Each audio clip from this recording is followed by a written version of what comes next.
Здраво на сите, добре дојдовте на уште еден подкаст на каналот Татончо. Еве, јас вака неспремен, требаше да пуштам малку повеќе светло.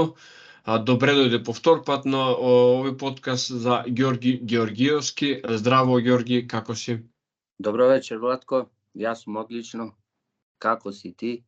Јас сум одлично, ентузијастичен за овој наш разговор. Претходниот пат кога разговаравме имаше многу повеќе слики од твоите активности, затоа што имавме проблеми со конекцијата. Овој пат конекцијата е одлична, така што нашите гледачи можат убаво да видат кој е Ѓорги Георгиевски. Па ајде да почнеме од тоа. Значи, јас претходниот пат те представив како истражувач на карпестата уметност во Македонија. Она што пред некој ден ми даде една голема инспирација за овој подкаст е твоето одење во планина, кога имаше снег, значи, на тие и каде што практично зборуваше дека неколку дена си во процес на гладување, или тоа сега модерно се кажува аутофагија. Да ни кажеш неколку збора за тоа, некој збор повеќе, за да гледачите можат да се запознаат. Па види, Владко, јас прв пат со таа техника, ако може да ја наречам, или со гладувањето, или како веќе ти го најави автофагија, се сретнав пред 3 години и сега негде пред Нова година ми беше трет пат како го терам тоа.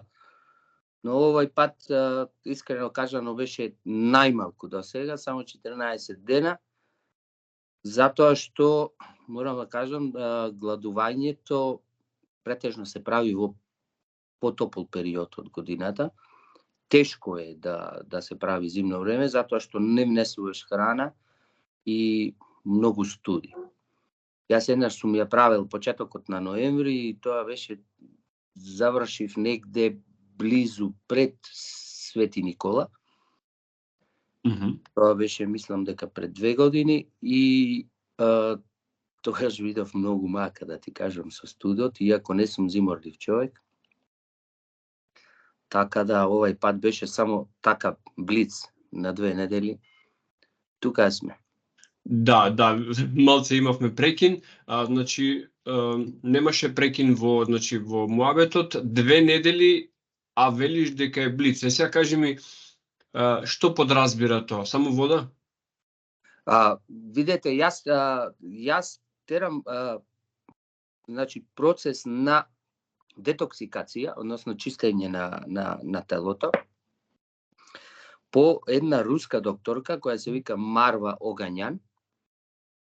И тоа подразбира гладување или не сосема гладување, значи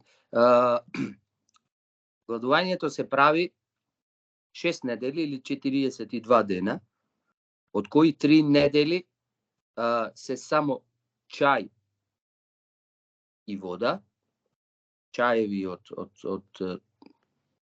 19 тревки, мешавина и вода. А тоа се прави првите 3 недели, а вторите 3 недели се почнува да се примаат и свежо цедени сокови од овошје и од зеленчук. Односно, втората половина, односно после првите 3 недели, тоа се смета, значи вториот дел, од кога почнуваш со свежо цедени сокови, тоа се смета и како излегување од автофагијата. Односно, полека привикнување на организмот кон внесување на храна. Не е храна, течна е, сепак храна е тоа, но течна. Така, сега, пред да навлеземе во техничките детали, рече дека следиш оваа програма на Марва Огинар, ако добро ја изговори. Огањан. Огањан, оке. Така, значи, околу целисходноста, сега да не испадне дека тука промовираме некои работи кои што се онака некому текнало да прави нешто, туку околу целисходноста на ова. Кратко да ви кажам која е Марва Огањан и што Ајде. тоа ме привлече да едноставно можам да кажам дека го препознав јас. Случајно налетав на видео на YouTube, незина презентација, односно тоа беше снимка од присутните од телефон. И така почнав да копам, да истражувам се што има снимен материјал од незе, па потоа порачав и книги од Украина ми ги донесе оригинални, така да сега сум многу добро запознаен со незиниот систем на лечење. Марва Огањан е иначе класичен доктор по медицина, која кажува за себе дека јас вика лично уште како студент на медицина имав сериозни проблеми со вербата во тоа што го учам, односно имаше некој внатрешен силен повик дека ова не е тоа што треба и имаше еден голем порив, голем сомнеш. Го завршува факултетот за медицина и почнува да работи како доктор. Почнува да, така наречено, во наводници да лечи.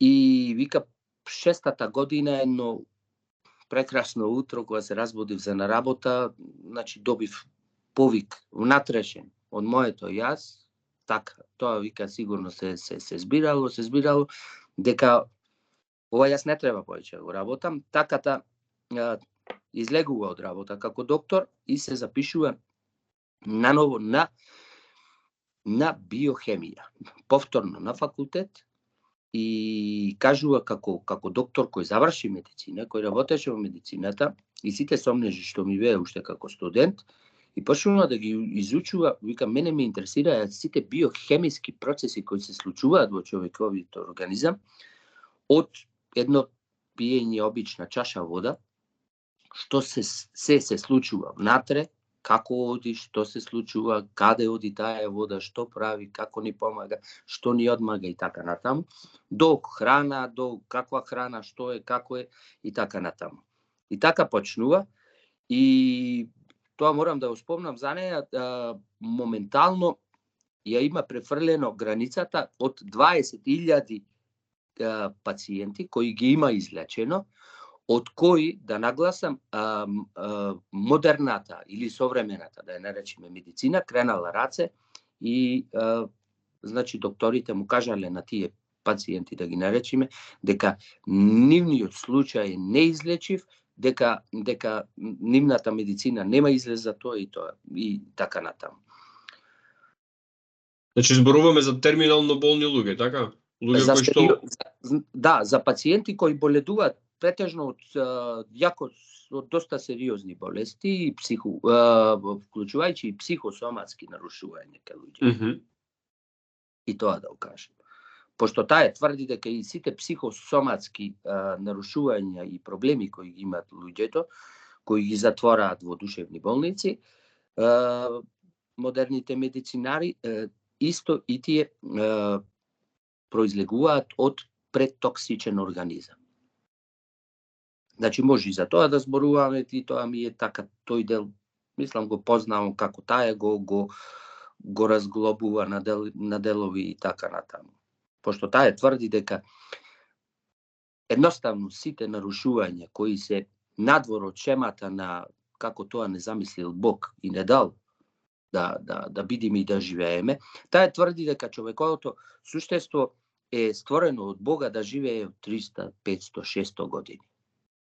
И таа сигурно, со голема сигурност го тврди тоа, што јас, например, не би се фатил тука за цифри, но и јас силно така длабоко во себе верувам дека човекот не е направен да живее од 50 до 65 години, како што го имаме примерот денеска.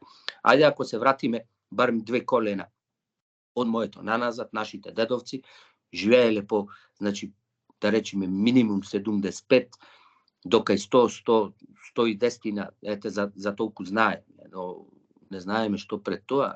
Ајде, ако би можеле, а не можеме, да се вратиме 2 однив поназад, па би нашле, верувам дека и друга бројка.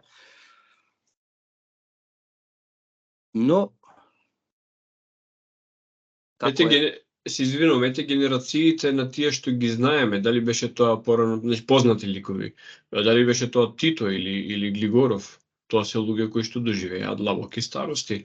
Што значи од таа генерација на нашите дедовци и прадедовци, тие се луѓето кои што доживеа длабоки старости, а нас науката и медицината не убедува дека токму сега, благодарение на медицината, ние живееме просечно подолго, ама таа долговечност очигледно нема никаде. Сега, дали тоа се должи и на фактот дека тие луѓе што биле долговечни биле природно селектирани од природата па да живеат така долго, и тоа е едно прашање кое што, нели, јас и ти можеби не сме најкомпетентни да го дадеме. Потребни се влезни податоци, потребна е статистика која што ние сега ја немаме.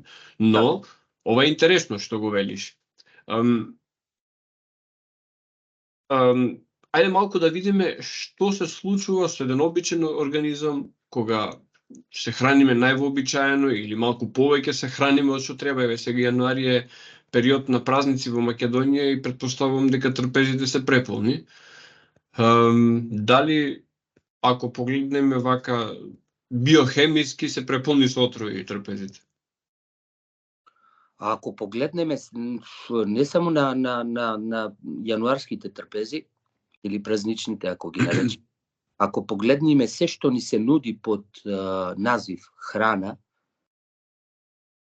јас искрено не би рекол ни дека е токсично тоа, него дека би го нарекол отров, дека тоа со закон би требало да се забрани да го наречиш храна, различни чипсови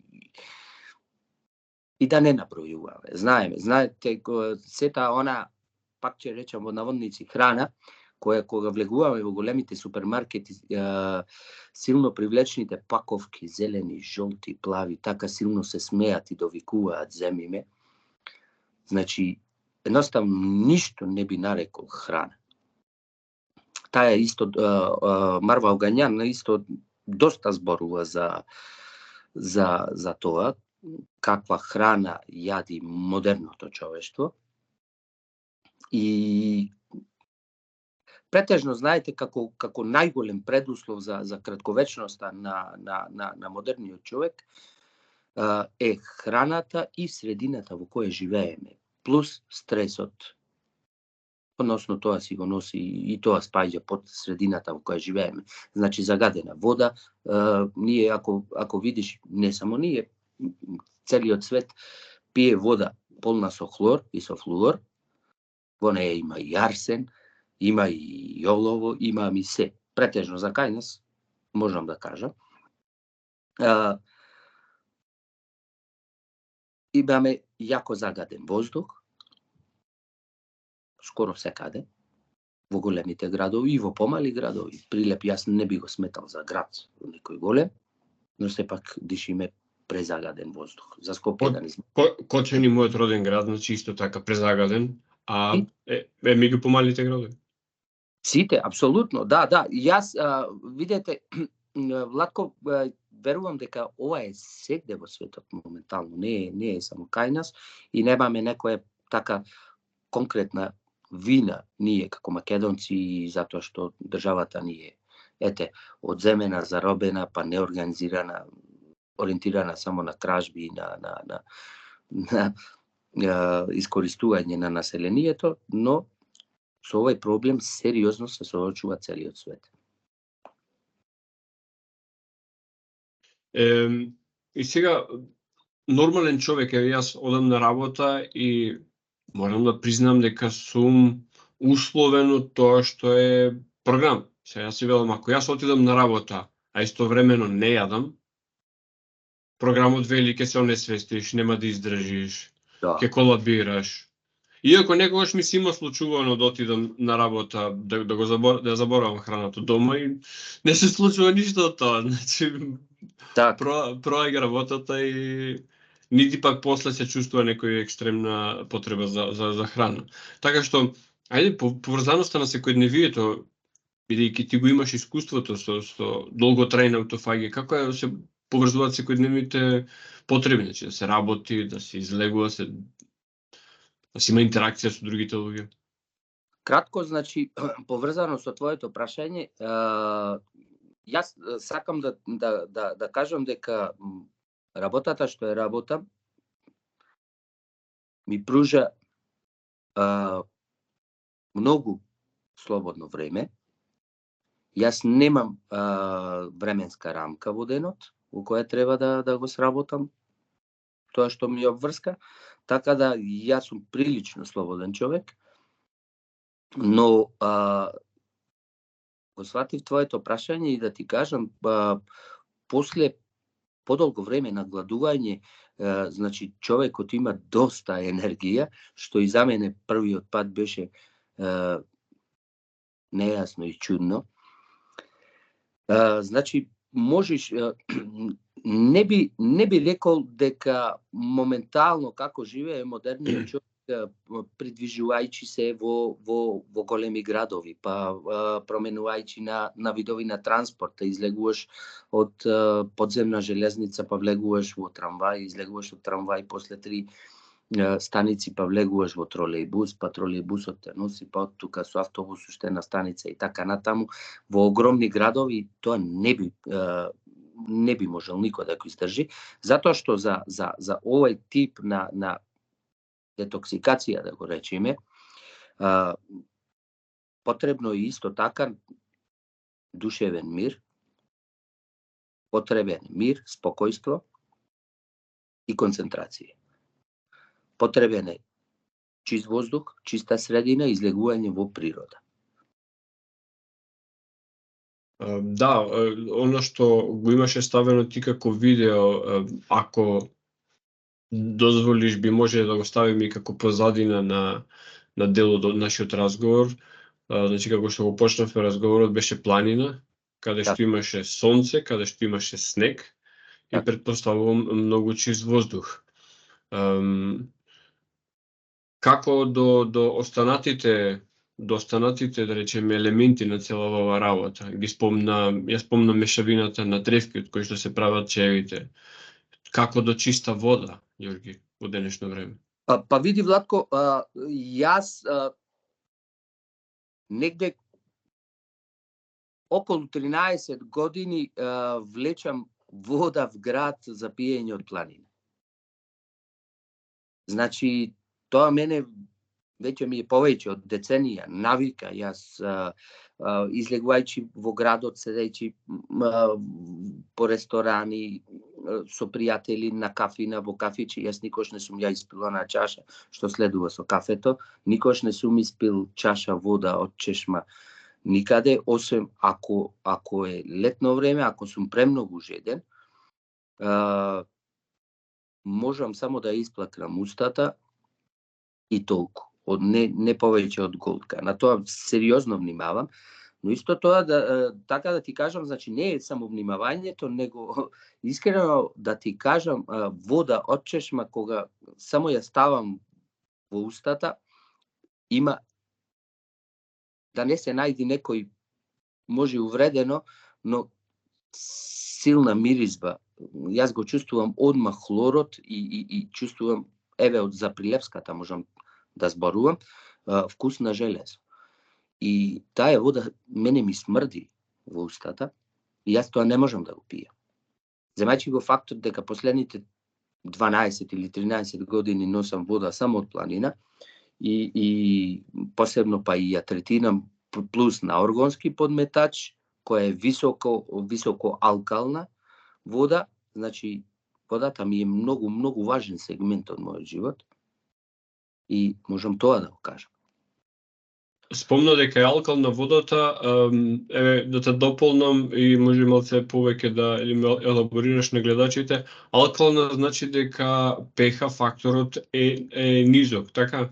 Е висок. Висок, се извинувам. 7,0 веќе почнува алкална средина. Под 7,0 се што е во кисела средина. кисела средина, од она што сум слушал, значи меинстрим доктори зборуваат дека киселата средина, односно средина заситена со шекери, заситена со од гасови CO2, буквално идеално место за развивање на малигни заболувања. Не само на малигни, на сите видови на бактерии, сите видови на вируси и сите видови на габи. Тоа е природна средина за живот и размножување на сите вируси, сите бактерии и сите габи. Кисела средина. Или кисел организам, да го наречеме. И ете ти проблем. Сега поврзано со ова, претпоставувам дека овошјето е нешто што фаворизира создавање на кисела средина, додека зеленчуците се тие што фаворизираат алкална средина, кога веќе одиме на храната. Дали треба да се избегнува овошје или овошјето си има некој природен начин на регулација? Не, јас знам дека и овошјето е високо алкално. Има некои видови на овошки кои се така влегуваат, али несериозно влегуваат во кисела средина со нивната pH вредност. Но не би рекол дека е кисел. Кисел е на вкус лимонот, но алкалност има 7.7, мислам. Одев на присуството на шеќери повторно како некој кој што не се разбира баш во химискиот состав на вошките, затоа што обично шеќерот го поврзувам со кисела средина. Шеќерот да, во право си, но не фруктозата, не природниот шеќер. Така. А рафинираниот. Значи сега кога веќе го правиме тој муабет, значи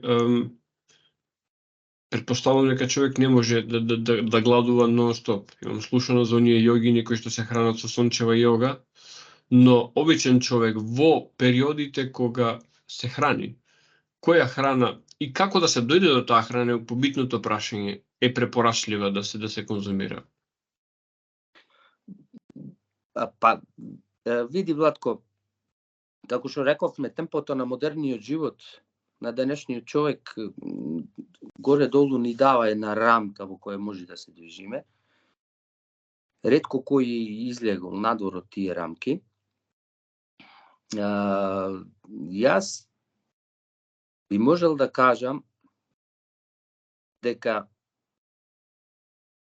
како ја променив јас исхраната моја, тоа дојде сето по природен пат, со чувство. Јас можам да ви кажам дека после првото гладување, кој го има во 2020, после првото, не, 2021 беше, извини, јас по природен пат прекинав да јадам месо. Јас иначе можам слободно да се наречам, и така се нарекувам, може би погрубо ќе звучи, манијак за месо, бев. Значи, без месо не можеше да седнам да јадам. Тоа често го слушам од луѓе кои, ете така, на општи седенки, на прослави, кога седиме, па ќе прашам дали има месо, дали ова што ми го стави, па да продолжам да го јадам. И тука почнува некој ако слушни, па како, па не јадиш, колку време и така, знаеш, тие муавети, и тука почнува она што јас секогаш сум го зборил, не, без месо јас не можам. И сакам да ти кажам, значи, многу работи се променија и тоа е добро по природен тек, затоа што нашата човекова природа не би издржала долго. Јас сум сигурен во тоа. Например, да ги оставиш, како да речеме, силум, цигарите или алкохолот кај зависници од алкохол, да го оставиш силум месото како храна, лебот, скробот, да рече, или било која компонента од храната, ако ја оставиш од причина дека ти си читал и си следел повеќе време и како резултат на сето тоа ти си длабоко убеден дека тоа е штетно, и си решил и си пресекол од денеска нема ова и ова, нема вака и вака, јас мислам дека тука се оди по една танка линија и во секој момент може истиот човек да му се врати, дали на месото, дали на скробот, дали на цигарите, на алкохолот и како да е.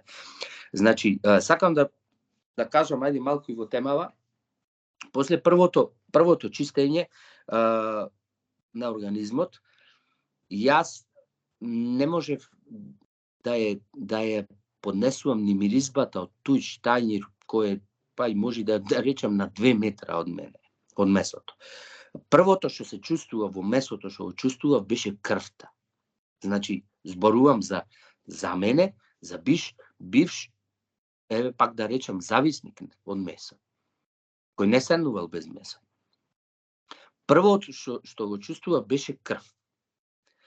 И јас не си ограничував никогаш душата, значи, после првото чистење, салатата ми стана како да кажам, кај мнозинството народ, што е она, знаете, и еве кај нас во Македонија, прасе цело, печено, леле, го донесе, па не знаете, и она, па пршта слики пола сат, па после се куби, па и тука е цел ритуал, и пред да се почне да се јади.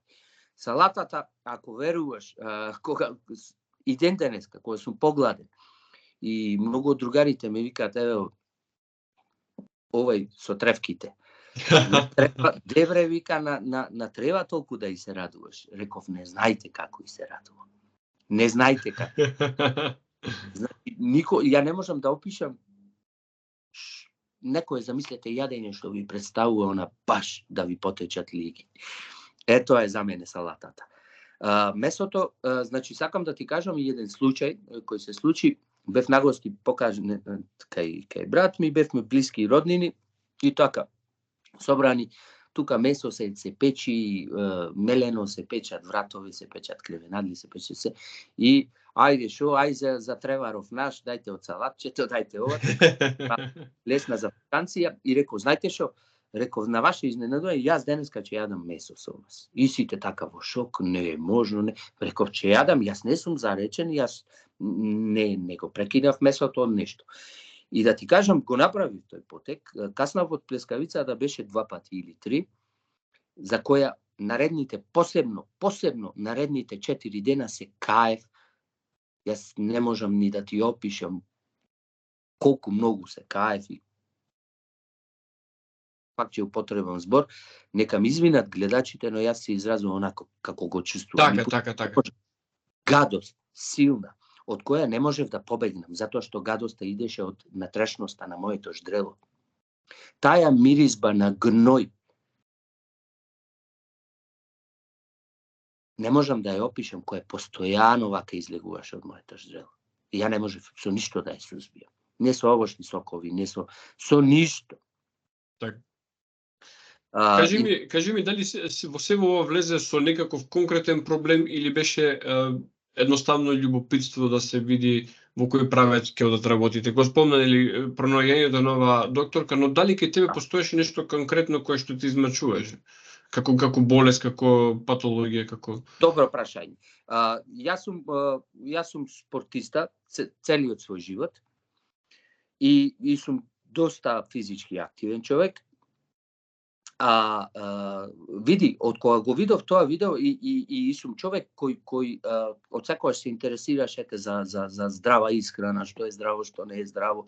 Иако сега живееме во свет на дуалност и за се имаш две спротивни страни, так. кои влегуваат и во крајности, така да речеме и во фанатизми имаме. И сега тоа секогаш ме интересираше. Јас почнав да ја следам и моето внатрешно јас ми кажа дека ова е мое. И јас посакав ова, не посакав, јас знаев дека ова јас ќе го пробам врз себе. Пошто јас сум човек, како да речам, така прилично стабилен психички, ако нешто јас си дадам збор, ако дадам и на друг, јас тој збор го исполнувам, а камоли себе си. Кога ќе си дадам збор дека нешто треба да го направам, од тоа нема отстапување. Так. И така влегов во, па можам да ти кажам, негде 7 или 8 месеци, значи секоја вечер, се што имаше од снимен материјал, јас тоа го прегледував, фаќав белешки со тетрадка во рака. Значи, јас се спремав кон тоа. Само немав временска рамка кога би сакал да го почнам. И ете го нашето големо изненадување на светско ниво. Случајот Кромит 19 настапи во целиот свет. Се сеќавам, мислам дека беше негде 6 март, кога и во Македонија почна да свири сирената, па да добиваме упатства, што треба, што не треба и како натаму. И негде крајот на октомври или крајот на октомври, почетокот на ноември 2021, јас бев затруен од нивниот Кромит. Имав потешкоти, имав температури само 2-3 дена.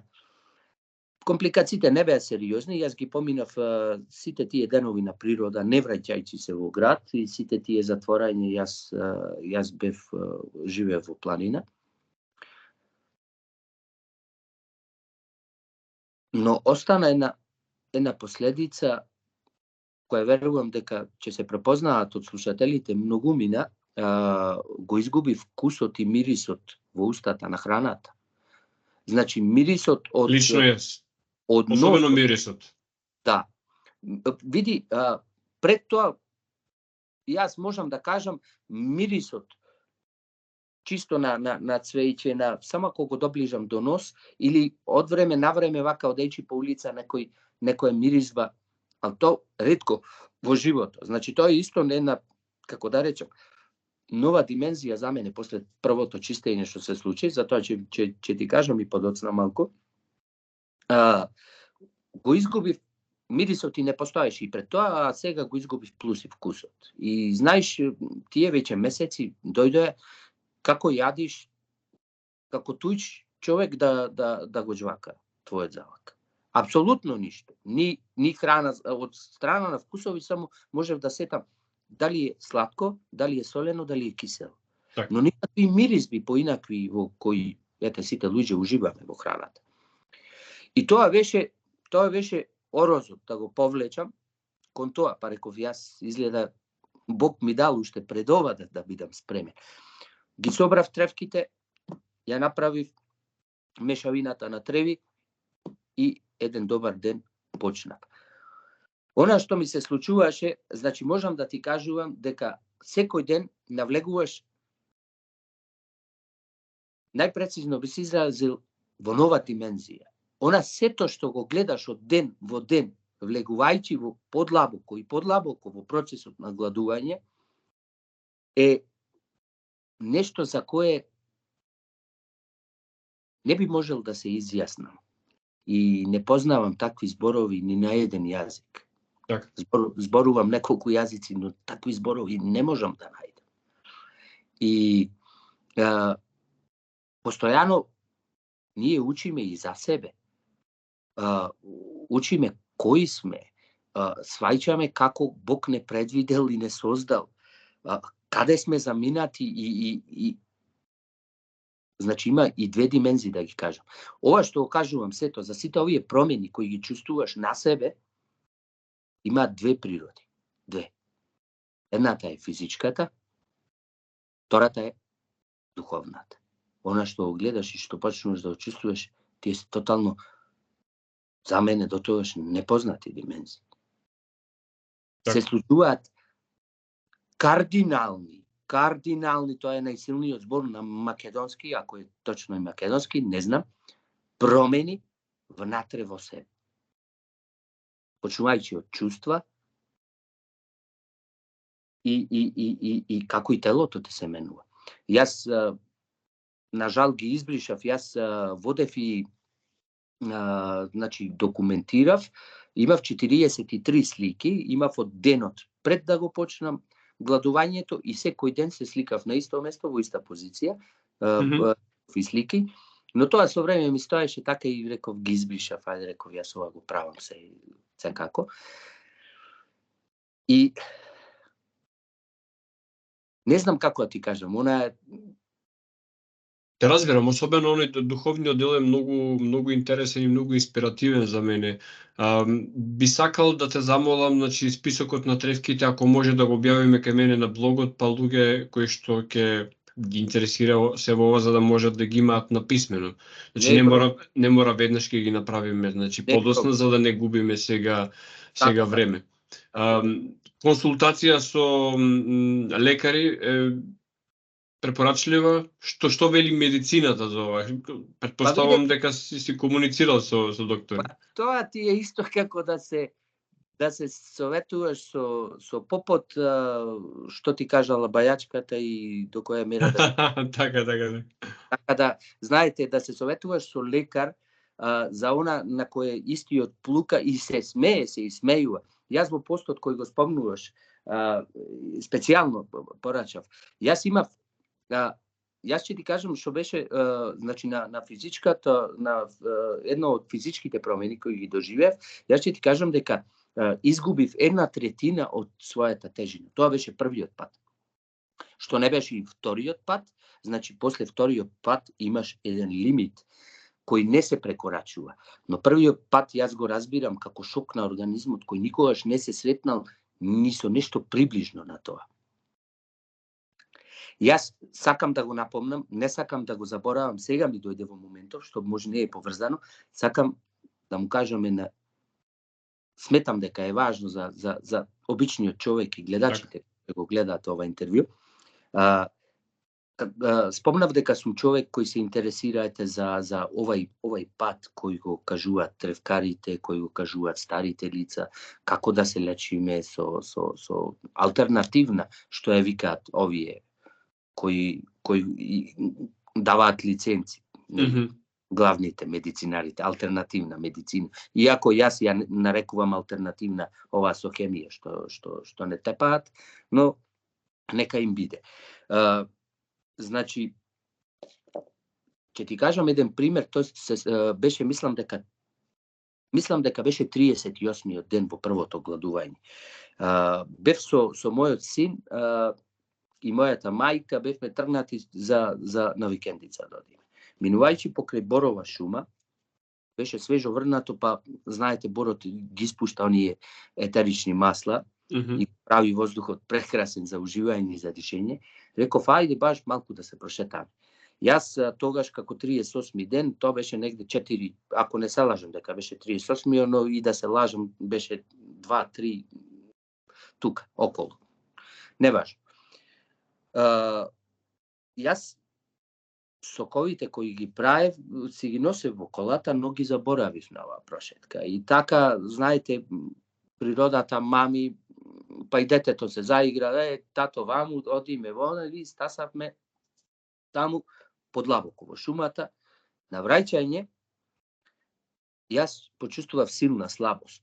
Значи, слабост како никогаш до тогаш, која сериозно ме исплаши. Погледите на мајка ми беа сериозни, ги прочитав и нив, дека ликот ми се сменил. И полека, јас реков дека мора да одиме до она, бидејќи јас и помина времето кога земав така временски доза на сок, за да ме врати, да ме освежи.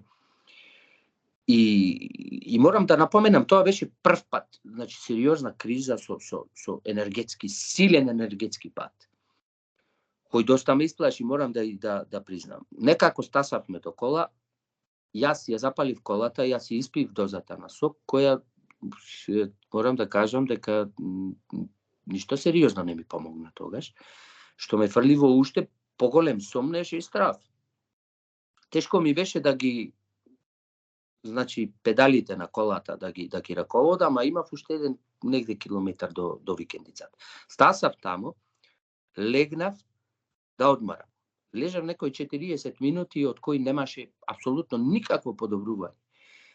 И она што велиме, добиваш информација од озгора, она што го правам јас сушност, како што ти кажав, сум прилично слободен човек и па доста од моето слободно време го поминувам на природа, планина. И сум претежно бос. Јас до тогаш знаев дека во човечковото стапало се наоѓаат нервни завршетоци на сите внатрешни органи, што е точно. Но како најголема и не најголема, единствена придобивка за одење бос или уземјување, го знаев тоа, дека одејќи по неравна површина ние правиме масажа, се чувствуваме добро и така натаму. Но до тука беше моето знаење. Еве, затоа сакам да го кажам овој пример. Добив информација од озгора, не знам како. Се исправив, седнав, ги соблеков чорапите и бос излегов надвор. Нето, зедов столица и со боси стапала, и тоа беше март. Беше сериозно ладно. Но тоа не ми било ни пред тоа проблем. Ако веруваш, Златко, подседов 25 минути. Ќе ти кажам што се случи, за кое јас стално го прераскажувам. Тогаш научив една нова димензија. Што значи тоа заземјување, уземјување и што значи бос да се оди и што сушност ни се случува нас одејќи боси. На викендица кај мене тече планинска река. Од реката на некои 70 до 80 метра имам овошен расадник од овошни насади, кои беа негде 17-18, околу 20 дрва. Таму имав 2 кофи од 25 литри. Двете кофи ги полнев од река, значи после 25 минути бос седење, во кој бев сериозно загрижен. Јас не можев ни да седам, барав да лежам, но и лежењето ми беше тешко, затоа што батеријата веќе трепкаше на црвена. Енергетската моја. Добив сила која не можам да ја опишам. И расположение, и убавина, и не знам како тоа да го пренесам воопшто.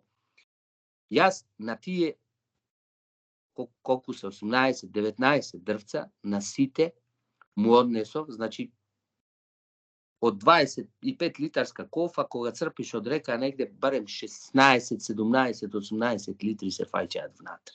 Двете кофи ги носев заедно, значи носев минимум по 30 литри, што не беа ни 30. На секое дрво му турив по 2 кофи вода. Мајка ми тоа го забележа и со чудовидени очи и дојде и да ме праша што се случи. Та ми кажа дека била сериозно испрашена, што јас и тоа го прочитав од нејзиниот поглед, но ваков пресврт дека така исто го прочитав од нејзиниот поглед. Реков, не знам што се случи, ама знам од што се случи. Так. Ето сакам слушнат луѓето. Так. Би сакал за крај да те прашам за искуството во откапање во студена вода во овој период, како тоа се надоврзува нова и да го привршуваме разговорот. Бидејќи ги видов видеата со Димче кај што го искусувате тоа настрана од неговите искуства со јутјуберот Лазаров, значи како, дали ова само задоволство кое што може да се прави во зима или има поврзаност, какво е влијанието на мраз студената вода? Има апсолутно, иако ние не навлеговме во нашава тема поподлабоко, ја сакав да објаснам за гледачите, ајде тоа нека биде некој следен пат. Значи види, гладот, кој тоа не го зачнавме. Гладот има една способност, или гладот или организмот при гладување, да наречам, ние имаме, човековиот организам има некоја природна способност за која докторите не зборуваат, а докторкава руска вели дека и не го знаат тоа, дека имала способност на лачење на ферменти, тие на руски се таа ги нарекува протеази. Јас не знам како би било на римски, односно латински, или на македонски уште помалку. Значи, што значи ферментите протеази? Тие имаат слична состојба што и студот, односно ладот врз нашето. Гледај, што е најважно да го кажеме, пошто самото гладување е и детоксикација, од кои идуваат и најтешките метали од организам. Значи, видете, таа ја објаснува за тоа. презагаден, силно токсичен организам, кој имаме 99.99% од населението, со овај живот што го водиме, вика, има способност, значи таа способност, да не оди сето тоа количество на отров, да не би циркулирало низ крвотокот и низ лимфата, пошто ние би се отруле од количество на отров што го имаме во нас. Секоја клетка од милиарди кои ги имаме во нас, од сите ткива можни, дали било коскено, дали кожно ткиво, дали мускулно ткиво, дали мозочно и така натаму, имаат способност внатре во мембраната да заробуваат и токсини. И тие се викаат запаковани. Протеазите кои се ослободуваат во време на гладување имаат иста функција како и студот. Што значи тоа? Студот и овие ферменти како да се изразам, ја олабавуваат мембрана на секоја клетка и таа има тогаш способност на повисока пропустливост. Што се случува при гладување? Излегуваат сите токсини кои се заробени внатре во клетката да не би се отруле, излегуваат во меѓуклеточниот простор. Лимфата го омива постојано меѓуклеточниот простор и ги предава на крвта. Најголемо количество крвта што ги зема тие токсини, отрови или гној, како сакате, ги носи во дебелото црево. Но тоа може во некоја следна прилика да кажам и за дебелото црево, пошто кратко ќе кажам таја што кажува, докторка Марва вели дека сите болести, вклучувајќи ги и психосоматските нарушувања, произлегуваат од дебелото црево. Најмногу. Таја кажува дека има 3 складишта и жаришта на отров, на гној или токсини во човековиот организам. Првиот и најголем е дебелото црево. Вториот по значење и по обем, склад на гној и на отров, се белите дробови. Логично. А третиот склад се синусните шуплини. Човек со чисто дебело црево, чисти бели дробови и чисти синусни празнини не може да боледува од ништо. Така. Вака, ово го отвори заглавието за нашето наредно видео, каде што во детали би влегле за сите овие 3 работи, на кои што ќе се надоврзиме и на подетално за ова што го зачнавме во оваа емисија, затоа што мислам дека е огромна тема. Ѓорги, јас сега ти благодарам. Ти благодарам за одвоеното време и ти посакувам секој добро. Ти благодарам и тебе, Владко, и јас единствено што би сакал, ако да го помолам Господ, да ти се заблагодарам и тебе за ова интервју и да го помолиме заедно, можете, Господа Бога, да би дошло, не дека сум јас стручњак, јас не сум ни лекар ни стручњак, но ако ова би допрело до некого, посебно што страда од некое сериозно здравствено нарушување, така ќе се изразам, не болест, јас би бил пресреќен. Затоа што лекот е многу едноставен. Многу едноставен. Читајќи ја оваа докторка и следејќи ја веќе неколку години, многу едноставен, а некој упорно нас не турка во тотално спротивен правец. Така. Во ова сме веќе двајца. Ти благодарам уште еднаш. Така. Секое добро и добра ти вечер. До следно видео. Чао.